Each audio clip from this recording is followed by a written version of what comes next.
It's 6 o'clock p.m. on Friday, April 12th, 2024. It is about 78 degrees out here, probably closer to 75. There's a cool breeze blowing, but the sun is warm. It's going to stay in the 70s for the next couple days and then get up to the 80s.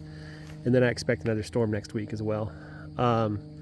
But if you're just watching the cow videos and you don't watch the sheep videos, you might already know this from the video titles. I did buy a new bull, a purebred South Pole bull. He was born last year in August, so he'll be a year old in August. And I'm told that the South Poles can breed at a very young age. The guy who sold it to me, he's going to send me some documentation about his lineage and about his sperm count, so I'll know whether or not he's a good bull. I still have the other bull. They're going to keep each other company. They seem to be getting along just fine. So I had the cows here. It looks like they totally miss these weeds. Hopefully the sheep, when they come here, they'll like to eat these weeds. You see those weeds, but they totally went to town on the grass. This is the kind of thing I like to see, is lots of grass left behind.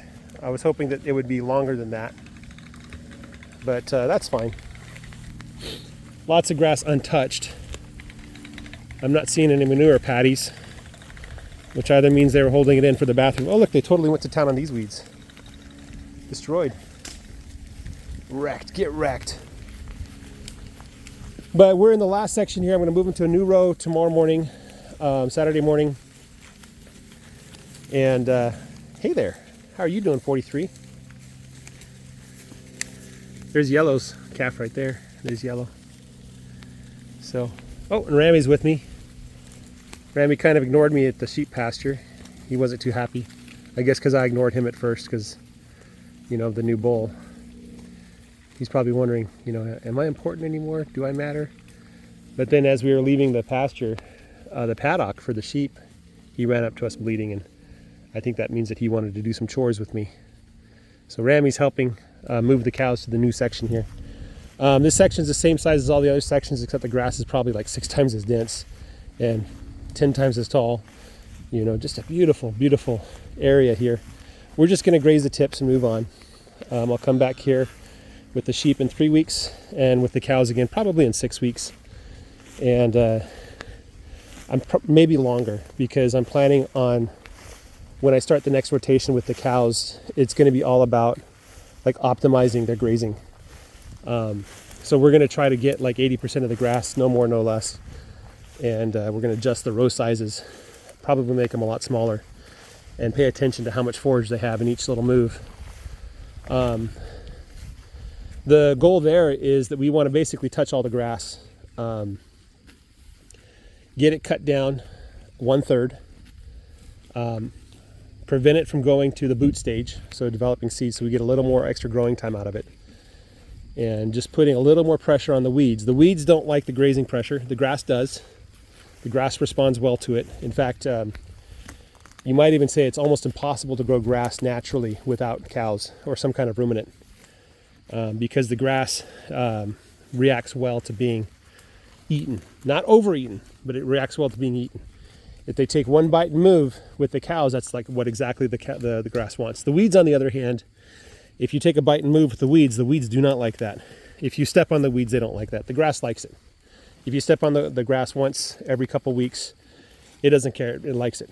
Okay, the ground likes it. Everything likes it. So by doing more intensive grazing, you encourage the grass and you discourage the weeds. You kind of put more pressure towards growing good grass, and more pressure against growing the undesirable weeds. So that's my plan for the second rotation, is to kind of optimize that. Just get in there, and then whatever I miss before summer comes, well, that just happens to be the summer stockpile, you know. And it really will be about watching how much they graze and adjusting everything to try to make everything fit. And if that means I'm moving a row a day, or maybe I need to make the row a little thinner so that they can't spend more than 3.5 days in a row, because I don't want them more than 3.5 days in a row. That's what it means. So anyway, yeah, you know, the good news of getting the bull, with the sour news of realizing that something's attacking the sheep, and I don't know what it is. Could be the dogs, could be wild animals, but either way, my sheep are getting hurt. And then trying to figure out what to do about all that. So that's what's on my mind right now. Oh my goodness, look at the back 20 here. You can see a stark difference. I don't know if the camera really does it justice. Maybe this angle will help you kind of see. But on this side, the grass is a good foot and a half. On the other side, the grass is almost 3 feet tall, almost twice as tall. So one of the issues is I do need to graze this back 20 just to keep it in peak performance. But if I take my cows off my pasture and graze back there, then I'll be missing out on opportunity to do the same thing to my pasture. And although I like my neighbors a lot, they're really nice people, and I want to do what's best for them, I also kind of need to get a handle on this grazing stuff. It's not as simple as just moving the cows twice a day. It really is about reacting and responding to what's actually going on around you. Making sure that you're taking into account the big picture, you know. What's that Gabe Brown likes to say, that if you want to make small changes, change how you do things, but if you want to make big changes, change how you see things, right? And I think everybody, when they first start rotationally grazing, they take their field and they divide it up into small little paddocks, and they say, well, I gave my cows, you know, X amount of acres a day, they should be doing just fine.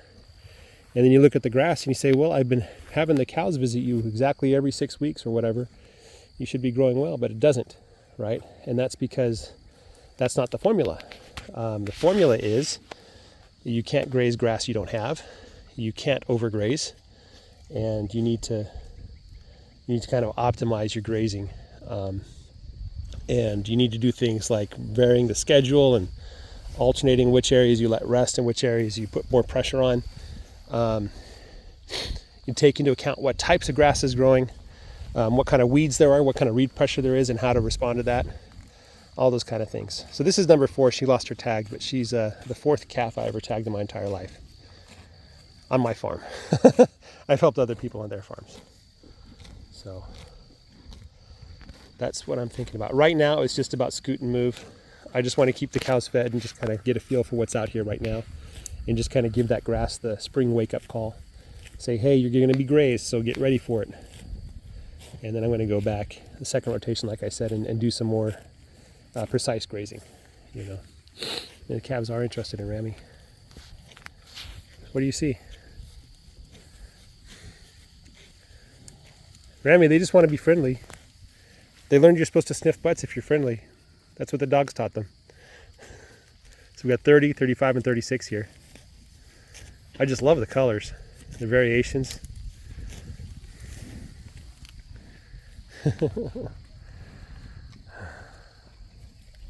Rami seems different. Something's happened. Something's changed. Maybe he's seen things. Maybe he has PTSD, or maybe he said, Mama, it's time for me to grow up and leave the house. Or maybe he's discovered what female sheep are all about, and the intoxicating smell they produce, and how it makes him go crazy. You know. All right, guys. Oh, 31, 37, 34. You guys want to be on camera? I like 31 has the frosty fur around the nose and the ear tips there. Number 40 there. All right, guys, have a great day. Take care and bye-bye.